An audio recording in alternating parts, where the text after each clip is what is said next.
Assalamualaikum warahmatullahi wabarakatuh. Selamat pagi dan salam sejahtera bagi kita semua. Yang saya hormati Ibu Rina, selaku dosen pembimbing sekaligus koordinator program studi S1 Bisnis Digital dan dosen penguji serta rekan-rekan mahasiswa yang saya banggakan.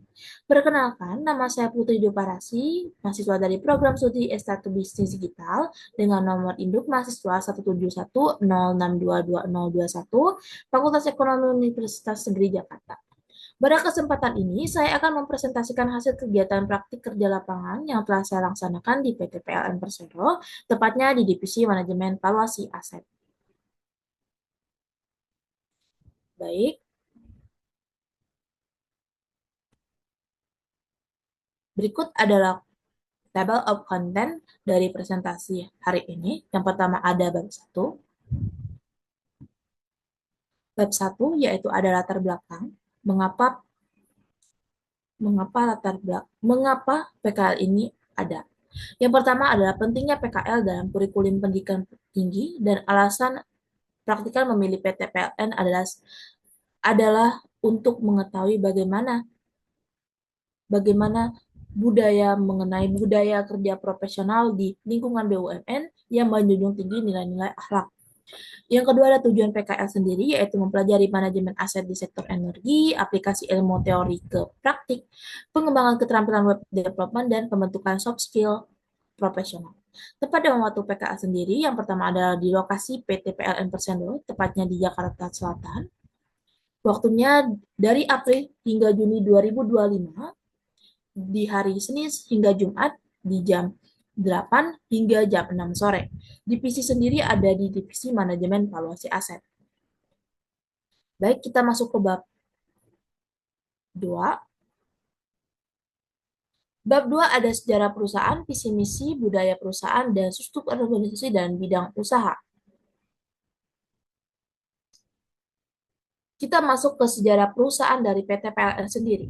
PT PLN sendiri atau perusahaan listrik negara adalah badan usaha milik negara BUMN yang bergerak di bidang penyediaan jasa kelistrikan di Indonesia. Sejarah berdirinya PLN ini tidak lepas dari dinamika perjalanan bangsa Indonesia sejak masa penjajahan hingga kemerdekaan. Awal mula ada PT PLN Persero dulu. Pada masa penjajahan Belanda, Belanda mendirikan pembangkit listrik untuk kepentingan mereka sendiri, yaitu untuk pabrik teh dan gula waktu itu. Nah,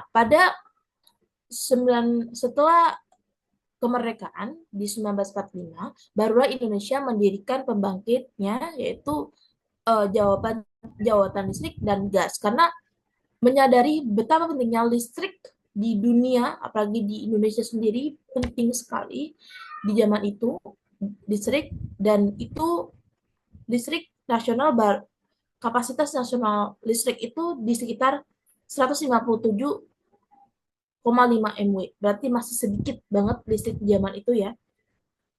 Lalu 961 berubah menjadi Badan Perusahaan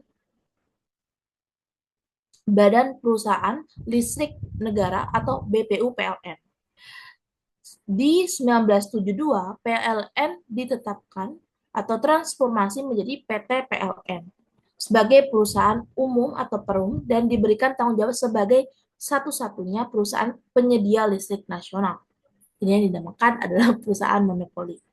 2024, yaitu PT PLN memperluas bisnisnya menjadi energi yang terbarukan, menjadi banyak lagi energi terbarukan atau EBT, listrik nasional, dan digitalisasi layanan pelanggan.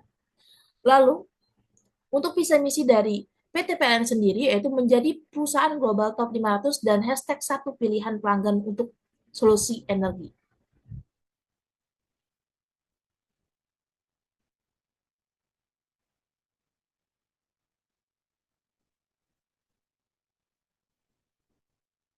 Misi dari PT PLN sendiri yaitu pengembangan bisnis kelistrikan berorientasi pelanggan, peningkatan kualitas hidup masyarakat melalui listrik, pendukung kegiatan ekonomi nasional, dan bisnis berwawasan lingkungan. Budaya organisasi yang sangat-sangat dijunjung tinggi dari PT PLN sendiri yang merupakan kekuatan pendorong sekaligus fondasi dalam membangun tata kerja dan iklim profesional di divisi manajemen valuasi aset khususnya. Yang pertama ada di akhlak. Akhlak ini mempunyai kepanjangan di mana amanah, kompeten, harmonis, loyal, adaptif, dan kolaboratif. Budaya kerja yang berlandaskan nilai akhlak ini diimplementasikan secara nyata dalam kegiatan operasional harian divisi manajemen valuasi aset, baik dalam penyusunan laporan penilaian, koordinasi lintas unit, maupun pelaporan kepada auditor dan regulator. Selain dari akhlak sendiri, budaya perusahaan dari PLN adalah menjunjung tinggi komunikasi serta menjunjung profesional kerja. Baik, dari budaya perusahaan kita menuju ke struktur organisasi PT PLN. Struktur organisasi ini secara resmi diatur dalam Peraturan Direksi PT PLN Persero nomor 0026 P dir 2024 yang mulai berlaku pada 1 Juli 2024. Peraturan ini menjadi acuan sah dan dalam pengelolaan struktur organisasi perusahaan dan berfungsi sebagai pedoman pelaksanaan tugas dan wewenang di seluruh PT PLN. Lapisan utama dari PT PLN sendiri ada direktur utama, direktorat, unit pendukung dan sekretariat, dan satuan pengawasan dan kepatuhan.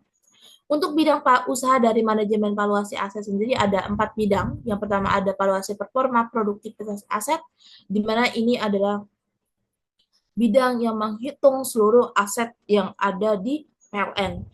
Yang kedua ada bidang asuransi aset, yang ketiga ada bidang pengembangan sistem manajemen valuasi aset, dan yang keempat ada bidang valuasi investasi transfer dan dispensasi aset. Baik, kita lanjut ke bab 3. Di bab 3 ada proses kerja dari praktikan, kendala dan solusi yang praktikan hadapi, kontribusi praktikan. Baik, kita ke proses kerja dari praktikan sendiri. Yang pertama adalah pengelolaan data aset.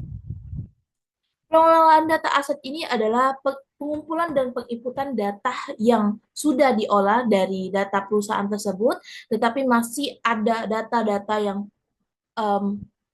yang masih tidak ideal dan tidak terorganisir dengan baik, maka praktikan ditugaskan untuk memberikan atau mengerjakan data tersebut dan mengelompokkan data tersebut sesuai kategorinya, memfilter dan menginput ulang data tersebut agar menjadi rapi dan juga formatnya tidak acak atau tidak berantakan.